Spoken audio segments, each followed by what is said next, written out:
No es un nuevo deporte, viene la palabra bench, banco, hacer banco, hacer banco a alguien en el amor, en las relaciones afectivas. Estamos con Alexandra Coban, psicoanalista, una psicoanalista profesional, docente de la Universidad de Buenos Aires, autora de Psicoanálisis por una erótica contra natura, para pensar cómo se cruza con el empoderamiento de las mujeres y el feminismo esta cuestión de relaciones afectivas donde las mujeres se sienten frustradas por hombres que hay primero un interés manifiesto, pero después empiezan a manejar estratégicamente el contacto de WhatsApp hoy en día o de redes. Sí, gracias por la invitación, Luciana. En principio, diría que no estoy tan segura que sea una práctica efectuada solamente por varones. Me parece que es una práctica de ese tipo de prácticas habitual.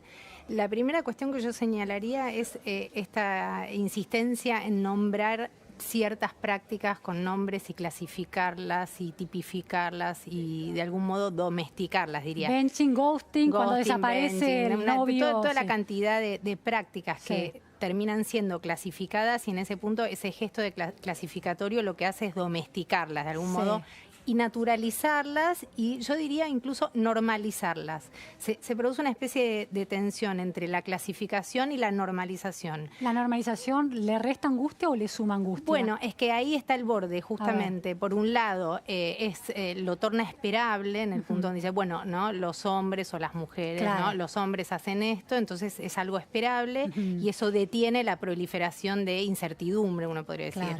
Al mismo tiempo, es una macana en el punto en donde se clasifica y se detiene cualquier posibilidad de pensar algo en relación a la singularidad del hecho. Salir del patrón repetitivo, neurótico exacto, que uno arrastra en la vida, ¿no? Y sí, pero la clasificación es como una tendencia, yo diría, habitual, no es que se pueda salir tan fácilmente de ahí.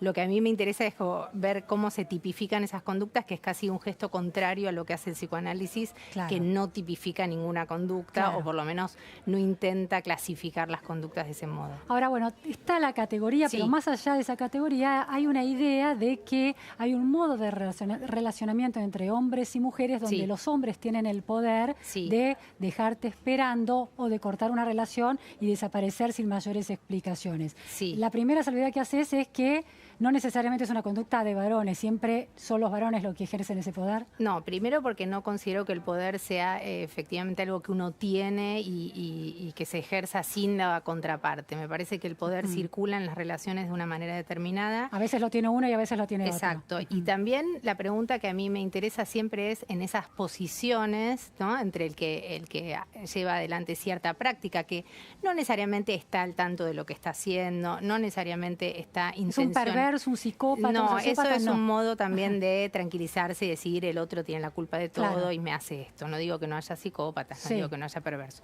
Digo que si metemos todo en esa bolsa, nos perdemos la posibilidad de los matices y de pensarnos, incluso a uno que está metido en esa situación, qué posibilidades tiene de salirse de esa situación. Para plantearse esa posibilidad hay que asumir la propia responsabilidad de esa situación. Y por lo pronto hay una responsabilidad en, yo diría, quedarse esperando, ¿no? Por lo pronto. Hay una figura, Roland Barthes tiene un libro muy perfecto que es Fragmentos de un discurso amoroso, que no es una teoría del amor ni mucho menos. La voz que narra es la del sujeto amoroso y del enamorado, mejor dicho, del que está, uno puede decir, a la espera, y lo que hace es figuras de esa posición. Una de las figuras es la espera, y es muy simpático porque lo que dice es un libro de los 70, que el sujeto enamorado se queda esperando el llamado del otro. Si no llama es él. Pegado al teléfono, que era un teléfono además fijo, o sea, que no se podía mover. A mí me interesa pensar cómo esa figura sigue persistiendo, incluso, o yo diría se subrayó aún más con el teléfono móvil. Porque digo, uno se mueve, es un teléfono móvil, no tiene que quedarse más esperando el llamado, y aún así el mundo queda suspendido en esa espera. Yo diría que es una espera ineluctable. No hablaría especialmente de que el otro está ejerciendo un poder, sino de que es una espera también que se suscita en la posibilidad de un encuentro amoroso, en la posibilidad. Ahora, Alexandra, yo sé que vos tomás distancia de la cuestión de los géneros en estas cuestiones, pero la verdad es que es muy insistente escuchar a mujeres quejándose de esta situación. Me histeriquea, me clava el visto, me vuelve a llamar, pero no me invita, pero no sé qué. Bueno, hay algo de el peso del patriarcado para explicar ese congelamiento de la mujer en la posición de espera? No, ¿Hay algo de mandato? No, a mí me interesa pensarlo más en esa singularidad de una posición que, yo insisto, puede ser ocupada por un varón a la espera. Yo escucho, varones, sí, escucho varones también. Digo, por ahí podríamos tomar lo que dice Barthes también, que la posición del enamorado es una posición femenina, ¿no? O que el que está en esa situación se feminiza, digamos, ¿no? Y separarnos un poco de la cuestión del género o de la cuestión de subsumir el género en la anatomía. Sí. Yo diría, separémonos un rato y así podemos pensar posiciones de sujeto al interior de una relación sexoafectiva, digamos, no estoy hablando de relaciones de poder más evidente. En todas las relaciones hay poder y ese poder circula. El asunto Pero es interesante, cuando decís ese poder circula, quiere decir que la mujer no es siempre el objeto de alguien que ejerce el poder sobre ella. No, eso es una noción patriarcal de la mujer, que la mujer es pasiva y está a merced del hombre. Esa es una noción patriarcal del lugar de la mujer. A veces puede estarlo, pero a veces es ella quien tiene el poder. Claro, exactamente, y a veces incluso yo diría la mujer siempre, digo, del mismo modo que un varón, por eso digo que si lo pensamos en términos de posición y no en términos de géneros, por ahí se puede escuchar un poco más el matiz, tiene la posibilidad de ser un sujeto activo, digamos, ¿no? Y no un objeto pasivo. Pero el sujeto activo mujer no pierde cualidades dentro de los estándares culturales, cualidades femeninas. Me parece que eso lo produce quizás el quedar atrapado en una situación amorosa. Atrapado lo digo en el sentido de que no hay modo de salirse, ¿no? Cuando uno está metido en algo. Enganchado. Y uno está enganchado y queda un poco, desprovisto, uno podría decir, de la lucidez que tiene cuando no está enganchado. Digo, ¿El amor y el enganche te vuelve vulnerable necesariamente? Me parece si no, que no hay enganche.